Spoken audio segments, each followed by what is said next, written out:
विद्यार्थियों, इससे पूर्व हमने जो अध्याय पढ़ा है वो अंतर्राष्ट्रीय व्यापार से संबंधित था, जिसमें हमने उसका परिचय इंट्रोडक्शन के बारे में अध्ययन किया, उसकी इम्पोर्टेंस हमने उसकी पढ़ी। उसके बाद में तीसरा जो स्टेप था हमारा, उसमें हमने comparison between internal trade and international trade के बारे में अध्ययन किया। आज जो बहुत इम्पोर्टेंट टॉपिक है लेटर ऑफ क्रेडिट, जिसको आप साख पत्र कहते हैं, उनमें हम दो बातों का अध्ययन करेंगे, इसका एक इंट्रोडक्शन और इसका प्रोसीजर। देखिए, मैंने अंतर्राष्ट्रीय व्यापार की समस्याओं पर एक जो है लेक्चर दिया था, जिसमें मैंने बताया था कि अंतर्राष्ट्रीय व्यापार में अनेक समस्याएं उत्पन्न होती है, जिसमें बहुत महत्वपूर्ण समस्या थी भुगतान की समस्या, यानी प्रॉब्लम ऑफ पेमेंट। और उसका सबसे बड़ा कारण ये था कि आयातकर्ता और निर्यातकर्ता जो हैं, दोनों की दूरियां बहुत ज़्यादा होती है। ऐसी स्थिति में दोनों एक दूसरे की आर्थिक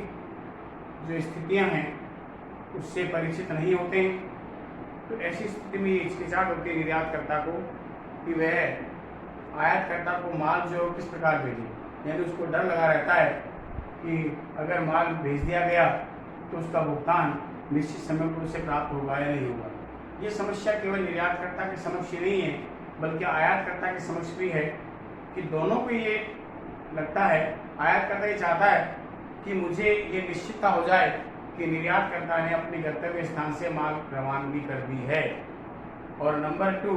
निर्यातकर्ता को ये होना चाहिए कि मेरे द्वारा जैसे भुगतान रवानगी की जाए, माल की रवानगी की जाए,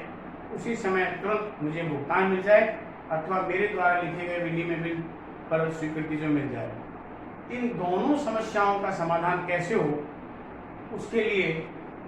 साख पत्र, जिसको आप प्रलेखीय साख यानी डॉक्यूमेंट्री लेटर ऑफ क्रेडिट कह सकते हैं, एक ऐसी प्रविधि है जिससे दोनों की समस्याओं का समाधान होता है, जिसे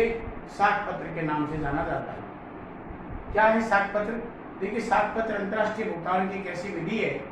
जिसके अंतर्गत जो है साख पत्र में लिखा जाता है, ये जो है कि निर्यातकर्ता के द्वारा साख पत्र में उल्लेखित सभी शर्तों की पूर्ति किए जाने पर भुगतानकर्ता बैंक द्वारा, जिसे आप जो है वो एजेंट बैंक भी कह सकते हैं, अभिकर्ता बैंक भी कह सकते हैं, अभिकर्ता बैंक के द्वारा या तो निर्यातकर्ता को भुगतान कर दिया जाए,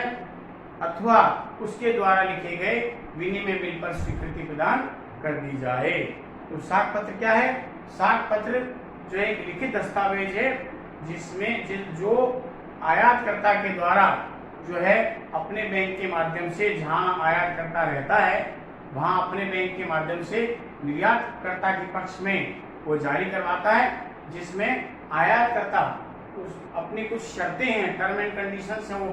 डलवा देता है, उस साख पत्र में मेंशन करता है, और वह निर्यातकर्ता के देश में स्थित बैंक में यह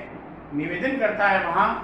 अपने बैंक के माध्यम से कि निर्यातकर्ता द्वारा साख पत्र में उल्लेखित शर्तों की पूर्ति करने पर या तो उसे भुगतान कर दिया जाए, अथवा उसके द्वारा लिखे गए विनिमय बिल पर स्वीकृति प्रदान कर दी जाए। मुख्य बात ये आती है कि साख पत्र में क्या क्या उल्लेख होता है। साख पत्र में सबसे पहले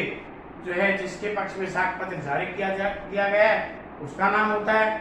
नंबर 2, इशूइंग बैंक, जिसने साख पत्र जो है निर्यातकर्ता के पक्ष में, निर्यातकर्ता को बेनिफिशियरी भी कहते हैं, लाभार्थी भी कहते हैं, जिसको इसका लाभ प्राप्त हो रहा है। तो निर्यातकर्ता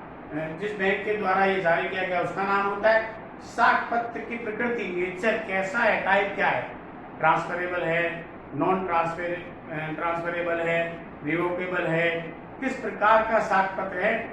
उसको मेंशन किया जाता है, कितनी राशि का है वो मेंशन किया जाता है, उसके साथ उसके अंदर क्या क्या डॉक्यूमेंट चाह रहा है आयातकर्ता। जैसे सबसे पहला होता है इनवॉइस, यानी बीजक। बीजक वो होता है जिसमें माल की क्वांटिटी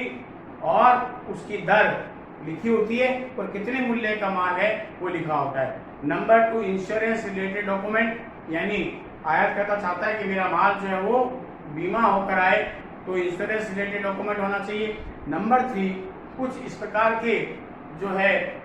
माल होता है जो लंबी दूरी होने के कारण से आते आते छीजत हो जाती है, उसमें जो है माल का वजन कम हो जाता है, तो on the time of landing, जिस समय माल को जहाज पर लदान कराया जा रहा है उस समय का डॉक्यूमेंट यानी उसका वेट कितना होगा। नंबर 4, सभी बंदरगाहों पर क्वालिटी टेस्टिंग सेंटर होते हैं, वहां पर माल को जांच करवाया जाता है और जांच करने के बाद एक सर्टिफिकेट इशू किया जाता है कि ये माल अंतर्राष्ट्रीय मापदंडों के अनुसार है और निर्यात करने योग्य है। आयातकर्ता चाहता है कि उसके माल की भी जांच हो और वो सर्टिफिकेट यानी क्वालिटी टेस्टिंग का जो सर्टिफिकेट है वो भी उस साख पत्र में जो है वो लगा होना चाहिए। और सबसे इम्पोर्टेंट डॉक्यूमेंट होता है बिल ऑफ लैंडिंग यानी जहाजी बिल्टी। जहाजी बिल्टी इस बात का प्रमाण है कि माल रवाना कर दिया गया है। तो इस प्रकार से इस साख पत्र में सारी शर्तें मेंशन कर देता है और मेंशन करने के बाद में जो है वो इशू कर दिया जाता है। आयातकर्ता जो है वो चाहता है कि मेरी सारी शर्तें अगर पूरी हो जाए तो निर्यातकर्ता को भुगतान प्राप्त हो जाए। तो दोनों की समस्याओं को समाधान करने के लिए, अंतर्राष्ट्रीय व्यापार को बढ़ावा देने के लिए जो है प्रलेख साख पत्र एक ऐसी प्रविधि है जो दोनों की भुगतान संबंधी समस्याओं का समाधान करती है। अब हमारी जो मुख्य बात आती है कि what are the procedure of opening a letter of credit, यानी साख पत्र जो है उसको खोलने यानी निर्यातकर्ता के पक्ष में जारी करने और उसका किस प्रकार से क्रियान्वयन होगा उसके बारे में क्या प्रविधि होगी, क्या तरीका होगा, क्या प्रक्रिया होगी, उसके बारे में हम चर्चा करेंगे। सबसे मुख्य बात ये आती है, यदि आयातकर्ता एवं निर्यातकर्ता के मध्य अनुबंध हो जाए, कॉन्ट्रैक्ट हो जाए कि माल का भुगतान प्रलेख साख पत्र के माध्यम से किया जाएगा, तो सबसे पहला काम आयातकर्ता क्या करेगा, एप्लीकेशन ऑन प्रॉपर फॉर्म। अपने देश में स्थित अपने बैंक, जहां उसका बैंक है वहां पर जो है एक एप्लीकेशन लगाएगा, एक प्रॉपर आवेदन करेगा और उस आवेदन पत्र में स्वयं का नाम, निर्यातकर्ता जो कि जिसको आप बेनिफिशियरी कहते हैं, जिसके पक्ष में साख पत्र जारी करवाना है, वो साख पत्र में वो कौन कौन सी शर्तें पूरी करवाना, वो साख पत्र की प्रकृति यानी नेचर, कितने मूल्य का साख पत्र होगा, ये सारी चीजें उसमें मेंशन कर देता है। सबसे पहला काम ये है। उसके बाद जब ये बैंक को पुटअप कर दिया जाता है आयातकर्ता के द्वारा कि मिस्टर एक्स या मिस्टर वाई जो कि इंडिया में रह रहा है और आयातकर्ता जो जापान में है वो उसको ये पुटअप करता है। पुटअप करने के बाद में वो ये कहता है कि मिस्टर एक्स या वाई जो कि इंडिया में हैं,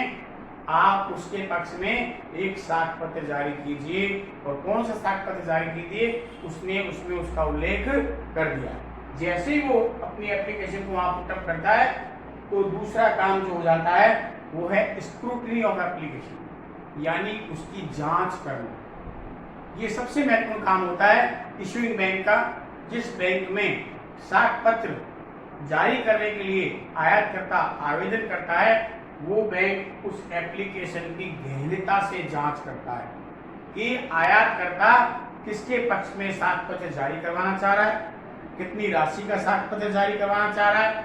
आयातकर्ता की गुडविल कितनी है, उसकी इकोनॉमिक कंडीशन क्या है, कौन कौन सी शर्तें वो चाहता है जिसे पूरी करवाना चाहता है वो निर्यातकर्ता से। इन सब बातों पर जो है वो जांच की जाती है। उसके बाद में जब पूर्ण रूप से जो है जारी साख पत्र जारी करने वाला बैंक आश्वस्त हो जाता है तो वो क्या करता है,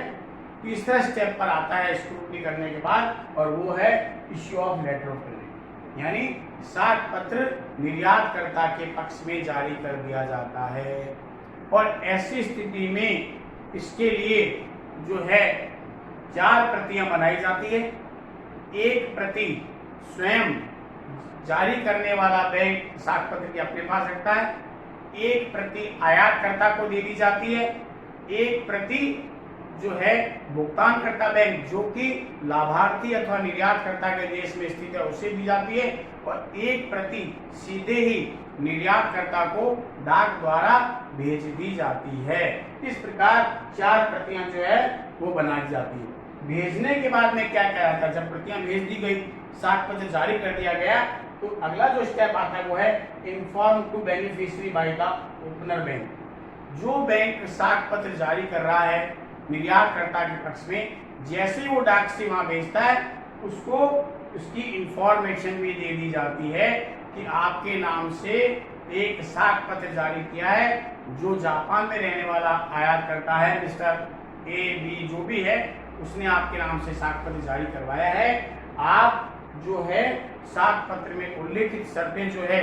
उसकी आप पूर्ति कीजिए या पूर्ति करने की कार्यवाही कीजिए जो है। तो जैसे उसको इन्फॉर्मेशन दे दी जाती है उसके पास सीधे एक प्रति भी पहुंच जाती है। तो अगला कार्य जो होता है वह collection of document and present to the agent में। निर्यातकर्ता जिसको आप बेनिफिशियरी कहते हैं, लाभार्थी कहते हैं, वो क्या करता है, सबसे पहले साख पत्र का गहनता से अध्ययन करता है कि आयातकर्ता क्या क्या शर्तें चाह रहा है, क्या हमारी टर्म और कंडीशन जो तय हुई थी, कॉन्ट्रैक्ट हुआ था हम दोनों के बीच में माल को बेचने के संदर्भ में, तो क्या वो जो है वो सारी बातें इसमें है क्या। उसके बाद में दो स्थितियां आती है। अगर निर्यातकर्ता खुद मैन्युफैक्चरर है तो वह माल निर्माण की तैयारी करता है और पैकिंग की तैयारी करता है। अगर खुद मैन्युफैक्चरर नहीं है,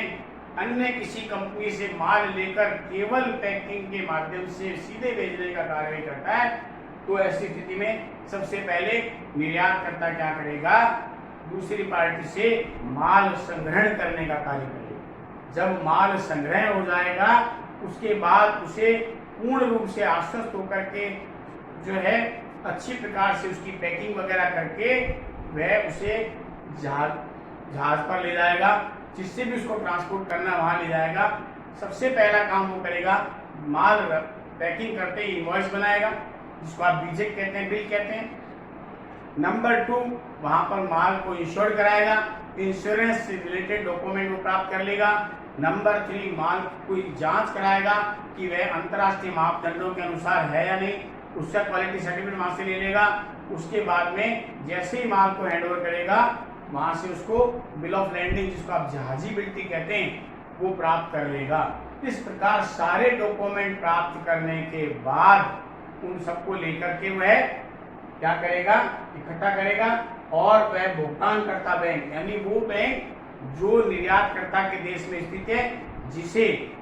साख पत्र जारी करने वाले बैंक ने एजेंट बैंक के रूप में नॉमिनेट किया है, वहां ले जाकर के वो सारे दस्तावेज बैंक में प्रस्तुत कर देगा।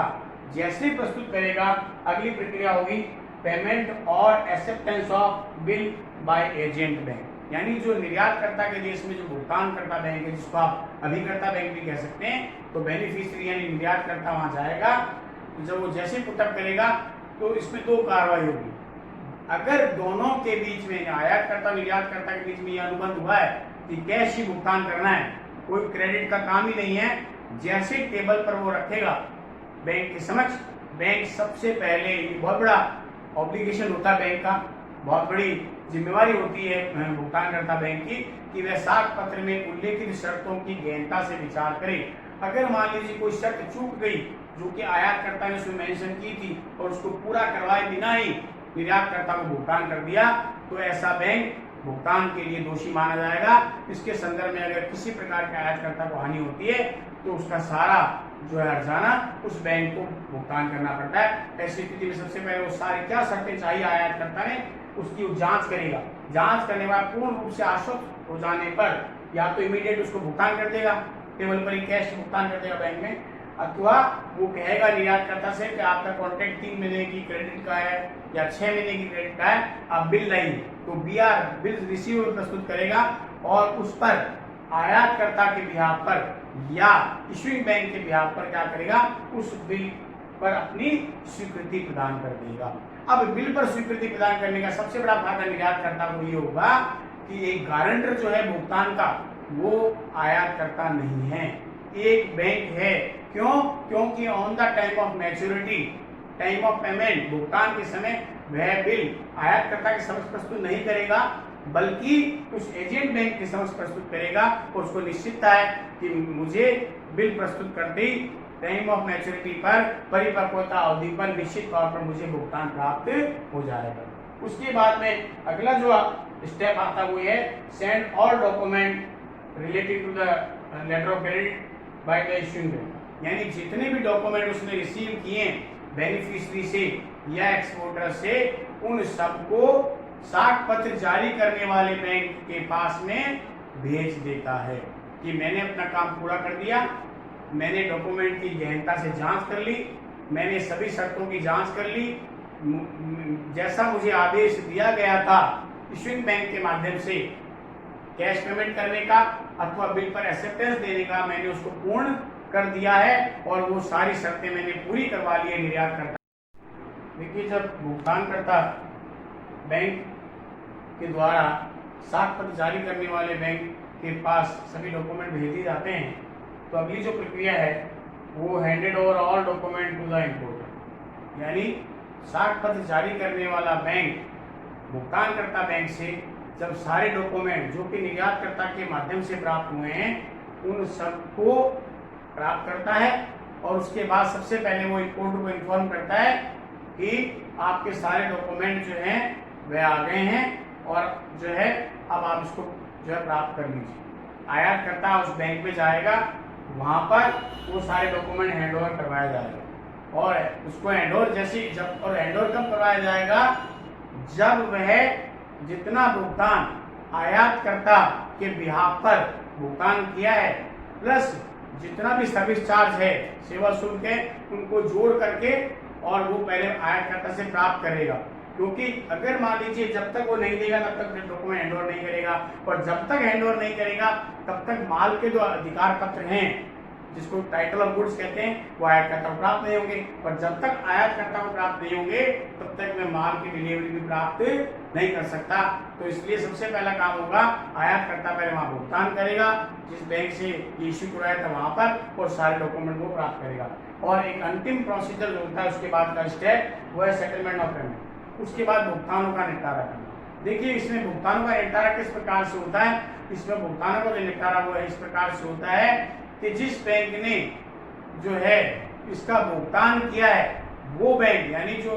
पेमेंट करने वाला बैंक है वो एजेंट बैंक से भुगतान प्राप्त करेगा और एजेंट बैंक जो है वो आयातकर्ता से भुगतान प्राप्त करता है। क्यों? क्योंकि जो है साख पत्र जारी करने वाला बैंक जो है वो आयातकर्ता से कहेगा कि आप डॉक्यूमेंट ले जाइए और मुझे भुगतान दीजिए। जैसे वो भुगतान उसके पास में आएगा, साख पत्र का भुगतान करने वाला जो बैंक है, बेनिफिशियरी को भुगतान करने वाला जो बैंक है जो कि निर्यातकर्ता के देश में, वह अपने अभिकर्ता बैंक से भुगतान प्राप्त कर लेगा। इस प्रकार से जो है आपस में भुगतानों का निपटारा हो जाएगा। इस प्रकार प्रलेख के साख पत्र या जिसको आप साख पत्र कहते हैं, अंतर्राष्ट्रीय भुगतान की एक ऐसी सस्ती और सुलभ विधि है जिसके अंतर्गत आयातकर्ता निर्यातकर्ता की दोनों समस्याओं का समाधान होता है। उसको भुगतान की गारंटी मिल जाती है, उसको माल प्राप्ति की गारंटी मिल जाती है। इससे अंतर्राष्ट्रीय व्यापार को बढ़ावा मिलता है और जोखिम कम हो जाती है।